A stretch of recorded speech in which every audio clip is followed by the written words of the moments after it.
Well, we just finished talking about potential diagnosis for right lower quadrant abdominal pain. But let's scratch that. Let's scratch that completely. Let's imagine we have an elderly gentleman who presents to the emergency department with left lower quadrant abdominal pain, with maybe some intermittent fevers and blood in the stool. Any thoughts? Well, if you thought diverticulitis, then you're going places. You're a star. Today we're going to take a deep dive into diverticulitis, a condition commonly seen in the emergency department. So, let's do a quick anatomy recap. As we age, we run the risk of developing diverticula, which is a herniation of mucosa and submucosa through the muscular layer of the colon, usually the sigmoid, near the vasculature. When these small bulging pouches, also called diverticula, develop in the digestive tract, we call this condition diverticulosis. Now, while diverticulosis is often asymptomatic and a product of aging, diverticulitis occurs when these pouches become inflamed or infected. This condition is particularly prevalent in Western countries, attributed largely to a low-fiber diet. It primarily affects individuals over the age of 40, with a growing incidence due to the aging population. So let's talk a little bit about the pathophysiology. Now, the exact cause of diverticulitis remains somewhat elusive. However, it's hypothesized that the inflammation results from increased pressure within the colon, leading to microperforations in the diverticula.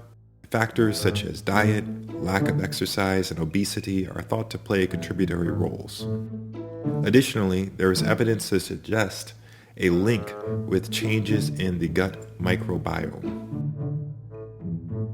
But how are patients going to present? What are the signs and symptoms? Patients with diverticulitis commonly present with acute onset of left lower quadrant abdominal pain that is intermittently dull and crampy, and oftentimes worse after eating. Other symptoms include fevers, nausea, and changes in bowel habits, either constipation or diarrhea. You can also see an urge to go but not being able to, called tenesmus, or blood in the stool, hematochezia. But how are we going to diagnose diverticulitis? Now, diagnosis typically begins with a thorough history and physical exam. Laboratory tests often show a leukocytosis, but it's worth mentioning that a white blood cell count is only elevated in 36% of patients with acute diverticulitis. So you can't really just lean on having a high white blood cell count. Imaging is truly pivotal in the diagnosis of this disease, with CT scans being the gold standard as they can identify inflamed or perforated diverticula, abscesses, and other complications.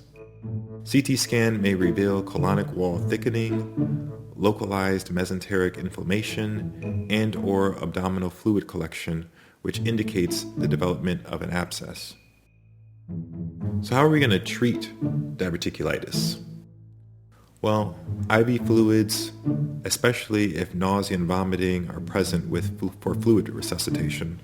We have to give them analgesics, antiemetics, antibiotics, and surgery consult in moderate to severe cases. But the management of diverticulitis depends largely on the severity of the condition. For example, mild cases can be treated outpatient with antibiotics such as augmentin or ciprofloxacin and metronidazole, and the encouragement of a low-fiber diet until inflammation decreases. In contrast, in more moderate to severe cases, or if there is evidence of abscess formation, this is going to require hospitalization. IV antibiotics such as Zosyn or metronidazole and ciprofloxacin, and a surgery consult. Now, surgery is reserved for patients with recurrent episodes, significant complications like abscesses, fistulas, or perforations, or those who have failed medical management. Hospitalized patients should be made NPO and started on IV antibiotics. Without these actions, the patient more than likely will decompensate with either a GI bleed or sepsis due to abscess formation. It's worth noting, this is the PIMP question, the most common complication of diverticulitis is abscess formation. Now, a rupture of an abscess can lead to even worse things, such as the development of peritonitis, and signs of peritonitis include diffuse abdominal pain, high fever, guarding, and rebound tenderness. So how are we going to prevent diverticulitis? A high-fiber diet is often recommended for the prevention of diverticulitis, as it helps reduce pressure inside the colon. Patients are advised to gradually increase their fiber intake through fruits and vegetables and whole grains. But it's worth mentioning that patients with prior episodes of diverticulitis have a 10 to 25% risk of reoccurrence. Honestly, that pretty much sums up everything that you need to know about diverticulitis. Diverticulitis is a common and complex gastrointestinal disorder with significant variations in presentation and severity, and its management requires a tailored approach, balancing conservative treatment with the need for surgical interventions in moderate to severe cases. Now, as future doctors, nurses, NP students, PA students, staying up to date with the treatment is essential for optimal patient care.